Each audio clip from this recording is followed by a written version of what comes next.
You have not lost your passion. You have lost your tolerance for things that were slowly draining the life out of you. And your awakened mind finally became honest enough to stop pretending they were not. That distinction is not small, it is everything. Because the story you have been telling yourself, that something is broken in you, that the person you were before the awakening was more functional and more capable and more alive, that the motivated, engaged version of yourself has been dismantled and needs to be urgently rebuilt, is not the accurate story. The accurate story is more uncomfortable and more liberating simultaneously.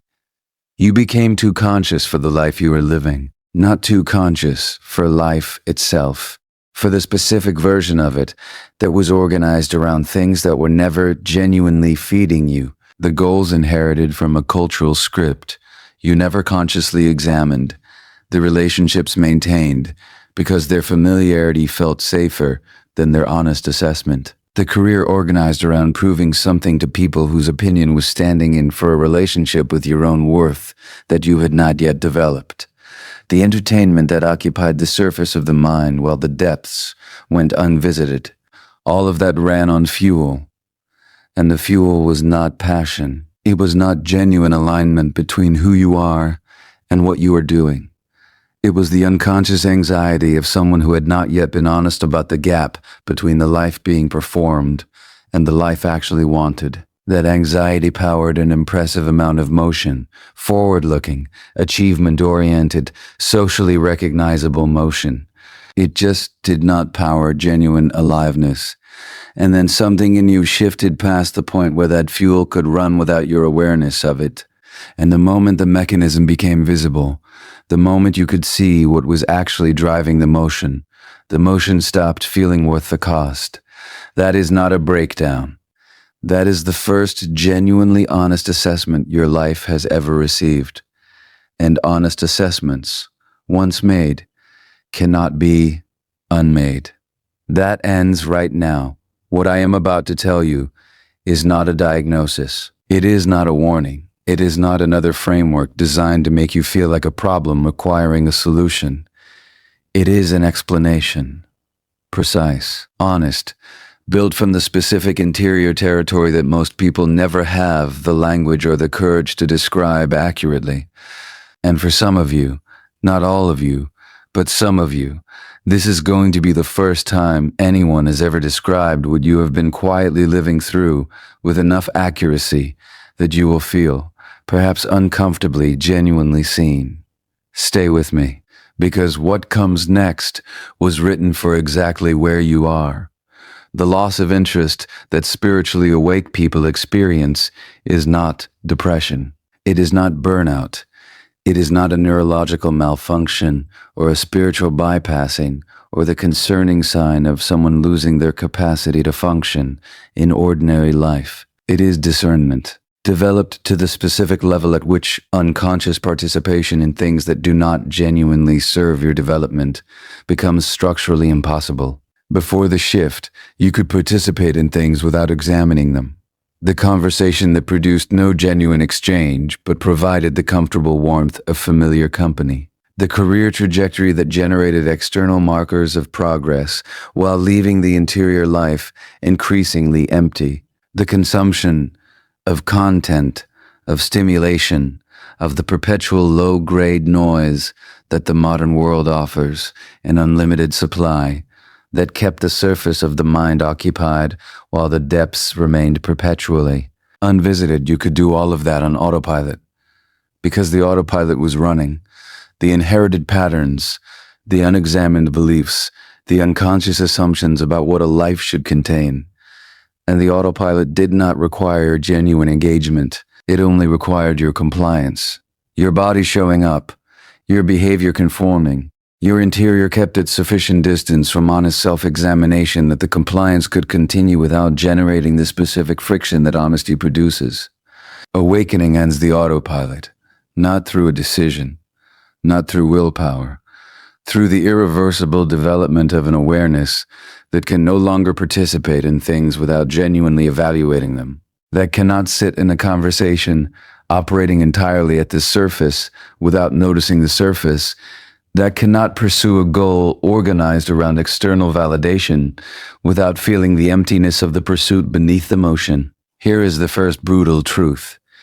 The things you have lost interest in were never as genuinely interesting as you believed. The interest was manufactured by social conditioning, by the anxiety that produced the performance of engagement, even in the absence of real engagement.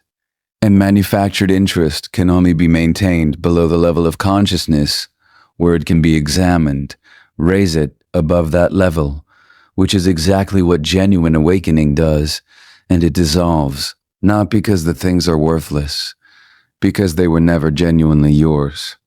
Here is the second brutal truth. The emptiness that follows is not the absence of meaning. It is the clearing that meaning requires. The specific, uncomfortable, apparently purposeless space that opens when false content has been removed before genuine content has arrived to replace it. This space is meant to be uncomfortable. It is the space in which the most honest chapter of your development assemble itself, and it cannot assemble in the presence of the old content. The old content has to be genuinely gone, not suppressed, not managed, not temporarily set aside while you decide whether to return to it, for what is genuinely yours to have the room it requires to emerge. The clearing is not the problem. The clearing is the work, and the urgency to fill it before it is done what it is there to do is the only real obstacle to what comes next. The loss of interest in spiritually awake people is not random. It follows a specific pattern, and understanding what specifically loses its pull and why changes the entire relationship with what you are moving through. The first thing that loses its grip is noise. Not just literal noise, the existential noise of a life organized around continuous distraction, the perpetual reaching for content, stimulation, the endless stream of external input that keeps the surface occupied and the interior safely at arm's length. Before the shift, noise was comfortable, because what lived in the silence, the unprocessed emotions, the unasked questions, the honest reckoning with your own life, was more uncomfortable than the noise. The distraction was a coping mechanism, an efficient one. Awakening makes the noise intolerable because it makes the interior accessible. And once the interior is accessible, once you have developed the genuine capacity to be present with your own experience, the noise does not comfort. It irritates, the specific irritation of something operating at entirely the wrong frequency for the level of awareness you have developed. The second thing that loses its pull is social performance, the exhausting maintenance of interactions organized around image rather than genuine exchange, the conversations that touch the surface of things without ever breaking through it, the relationships maintained for the como, out of their familiarity rather than for the actual nourishment they provide, the social roles whose performance requires the continuous, largely invisible expenditure of energy that genuine engagement with genuine people simply does not. The spiritually awake person does not lose the capacity for connection. They lose the capacity to mistake its simulation for the real thing. And once that distinction is clear, once the felt difference between genuine exchange and managed interaction has been registered by a nervous system that is now paying the full quality of its attention, sustaining the simulation requires an effort that genuine engagement never did. The third thing that loses its cool is fear-driven ambition, the forward motion organized around proving something to people who have been standing in for a genuine relationship with your own worth. The goals assembled from cultural options before you had the self-knowledge to evaluate whether any of them reflected what you actually valued. The career organized not around what genuinely interests and sustains you, but around what produces the external markers that manage the anxiety of not yet being enough. Awakening reveals the fuel, and fuel, once revealed, stops burning the same way. The motion continues for a while. Habit is powerful. but the automatic, self-renewing quality of ambition, organized around unconscious fear, does not survive the fear becoming conscious. Bring the fear into awareness, and the energy changes character. It is still there, but it no longer drives the same motion in the same direction for the same reasons. Here is the third brutal truth, the one that sits beneath all the others. You were not as engaged as you thought you were. You were compliant. You were functional. You were producing the behaviors of a life, while the interior experience of genuinely living it remained perpetually just OS. T of reach. The awakening did not remove your engagement with life. It revealed that what you believed was engagement was actually the highly sophisticated management of its appearance, and the management stopped working because you became too honest to sustain it. The interest does not stay gone. This is the part of the conversation that most people never reach, because the discourse around spiritual awakening and the loss of motivation is almost entirely focused on the loss and almost entirely silent about what the loss is clearing space for. It returns, but in a form so different from what preceded it that many people do not recognize it when it arrives, because they are still looking for the old version, the urgency, the push, the loud, recognizable, externally measurable forward motion that the world around them was trained to validate. What replaces it is quiet. It does not push.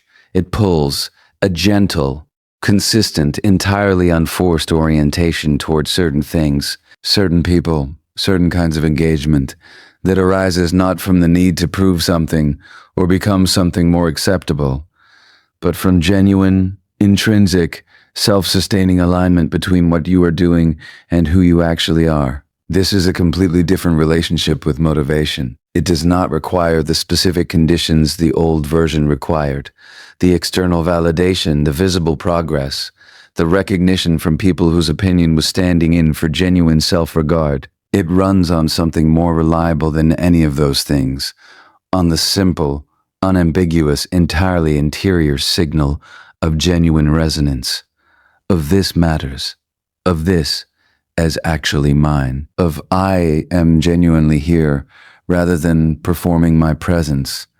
The spiritually awake person does not remain permanently indifferent. They develop highly selective, deeply genuine engagement with the specific things and specific people, specific work that actually resonate with who they are. That selectivity looks, from the outside, like diminished engagement, like the concerning narrowing of someone who has become unable to participate in ordinary life. From the inside, it is the opposite. It is the specific earned experience of someone who has finally developed enough self-knowledge to engage with their actual life, rather than with the performance of one who knows, not intellectually but in their body, the difference between genuine nourishment and manufactured stimulation, between real connection and comfortable proximity, between the specific aliveness of being genuinely present and the specific hollowness of successfully managing the appearance of it. The awakening did not make you disinterested in everything. It made you disinterested in everything that was not genuinely feeding you. And the things that genuinely feed you, the work, the relationships, the forms of engagement that produce the specific, quiet, self-sufficient aliveness of someone operating in genuine alignment with who they are, those things await you on the other side of the clearing. They are not found by manufacturing enthusiasm for the old goals with new awareness grafted on. They are found by following the quiet signal of genuine resonance, by paying the quality of honest attention to your own interior that reveals, progressively and with increasing clarity, what is actually yours and what was always someone else's script performed on your behalf. The interest is not gone. It is waiting for you to be honest enough to follow it into territory that looks nothing like what preceded it. So here's what this demands of you. Not patience, not the passive, comfortable waiting for genuine interest to spontaneously materialize in the space, the old engagement vacated.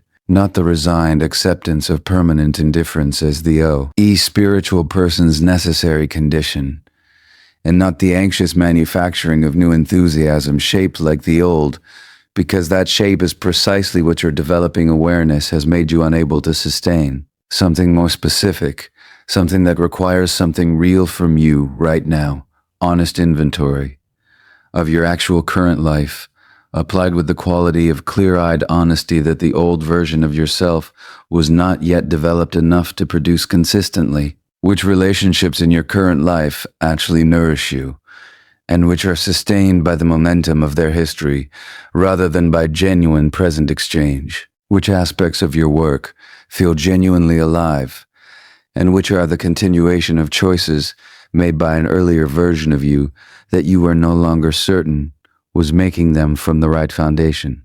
Which daily habits feed you, and which ones occupy your time and attention in ways that leave you feeling less present rather than more? Do not perform this inventory. Do not assess yourself against what you are supposed to want or what the people around you would recognize as healthy engagement. Assess yourself against the one standard that matters here, genuine resonance. The quiet, physical, entirely reliable interior signal of this is actually mine versus this is what I have been doing, because stopping would require an honesty I was not yet ready for. Name what you find, specifically, without the comfortable generality that allows honest recognition to be present in the abstract while remaining absent in the specific.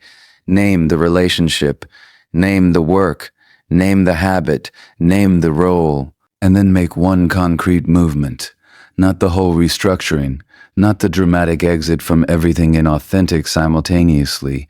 One specific, available, requires something real from you movement toward genuine alignment. One interaction, engaged with more. Honestly, one choice made from what you actually value rather than from what you inherited as the standard for your life. One moment of following the quiet signal rather than managing its absence. That movement compounds. The first honest choice creates the interior evidence that you are capable of making them.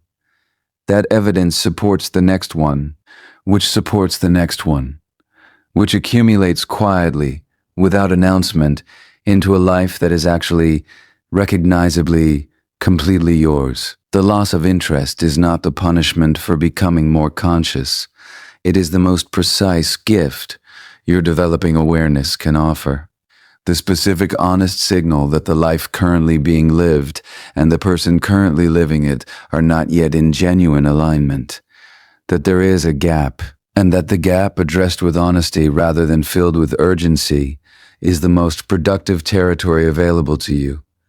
Stop treating the disinterest as the symptom of a problem. Start reading it as the most accurate map your interior has ever produced. You did not lose your passion. You lost your willingness to pretend. Those are not the same thing. One is a tragedy. The other is the beginning of everything real. Stop mourning the pretending. Start following what is actually pulling you. It has been trying to get your attention for longer than you know, and it is not going to stop.